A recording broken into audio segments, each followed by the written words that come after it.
Hello traders!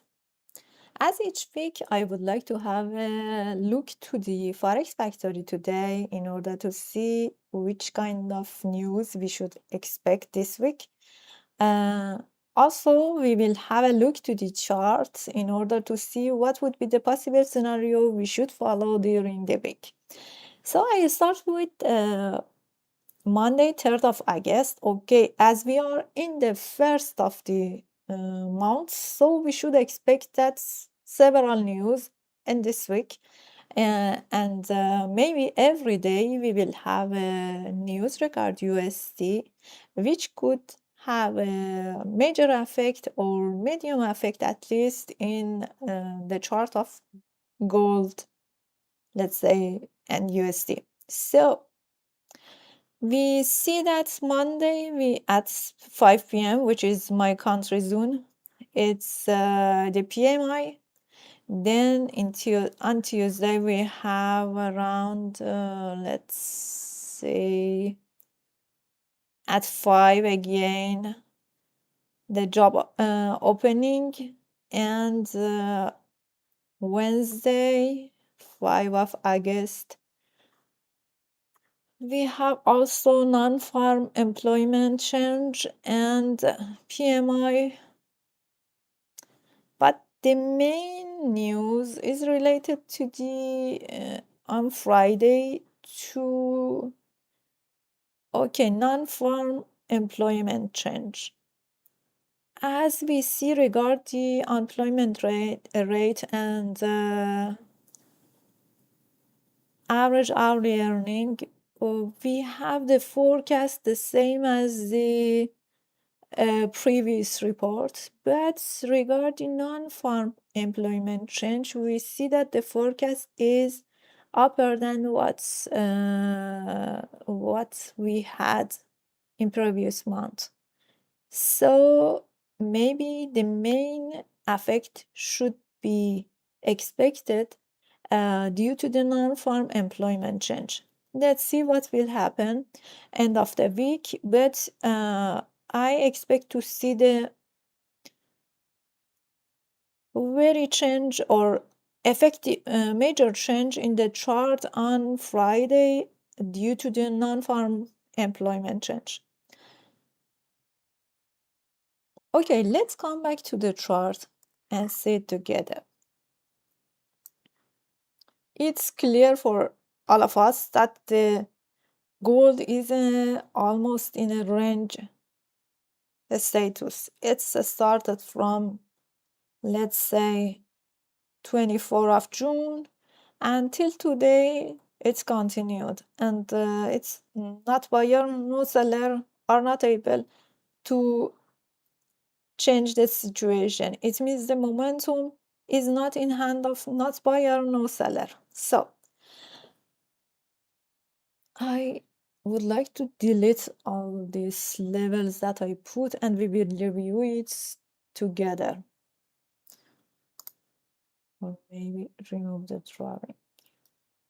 Okay, let's have a look to it without having any to the chart without having any levels here. I would like to mention here that if you agree with me, here we have a trend line which tell us the chart was in a situation to have the lower low and lower low. Here the chart were not able, the market were not able to create a lower low, and this area, let's say resistance area, is still very effective resistance in the chart, which is almost around 4,000. Let's consider simply around 4,000. Then we see here some changes on the market. So we started to have upper low. The same here, we have another upper low. But what happened here in the, let's say, to see the momentum of the buyer to the chart, let's have a look to the upper side of the range. Here we see that the buyers tried to have a upper up, but from the, let's say, 22 of June, they were not able to create the upper up.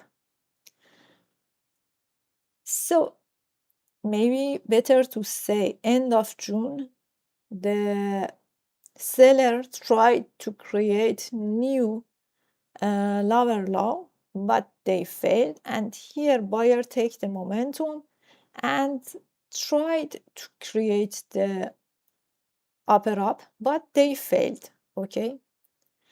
So here we have the first attempt of the buyer, which they were not able to turn the chart and to create one upper up.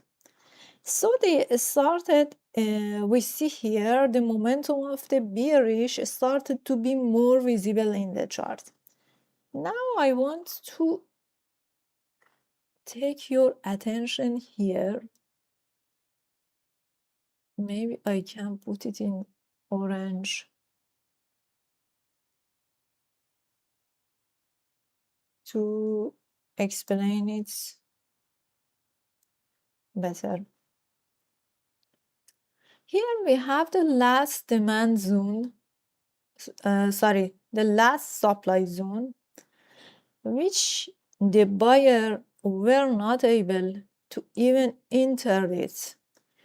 The momentum of the market, which was in hand of the buyer, just tried to reach this demand supply zone, and after that we didn't see any effort or any more effort in order to be able to enter this supply zone. What happens in the reverse side? Here we have a demand zone,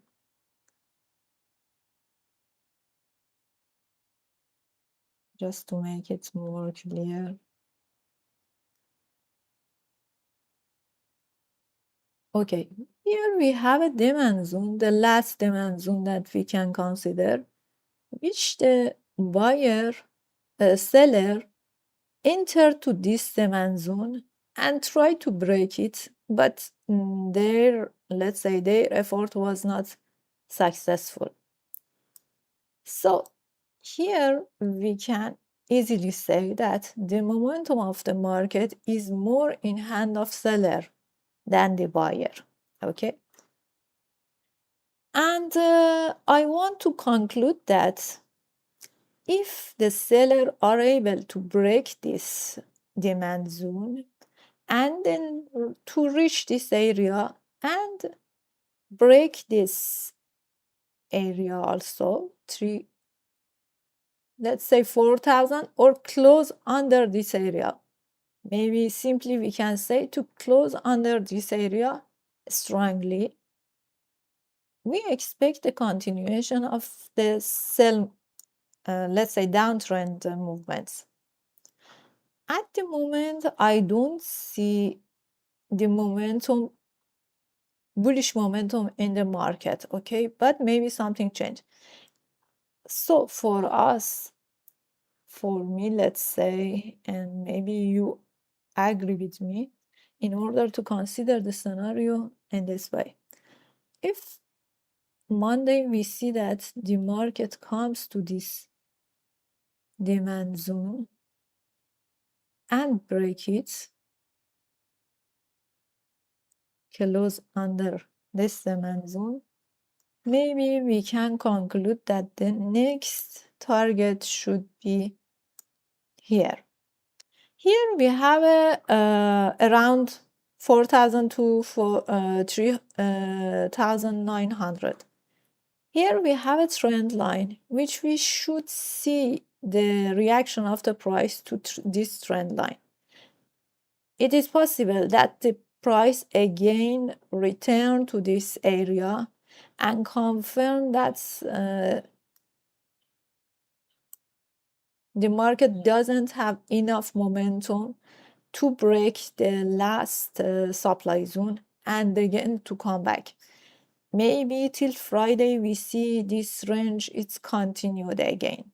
For the invalidity of this scenario, maybe we should expect even from here to have the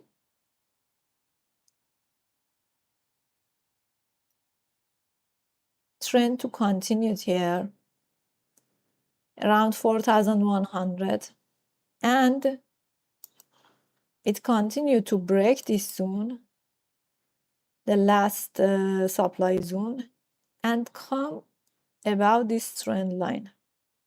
Maybe the scenario could be, to be honest, I don't see that the market, I don't see the momentum of the bullish in this market.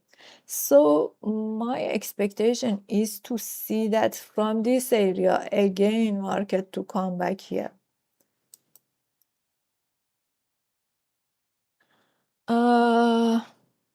It's my idea at the moment, but the invalidity of this scenario is that the market to close above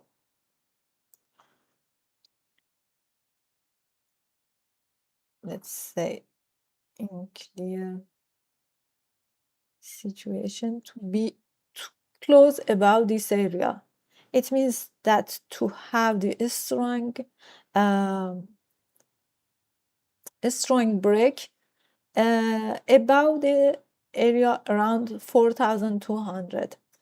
If this break happen, I can conclude that there is no, let's say, the momentum of the bearish cancelled and we should expect the bullish continuation.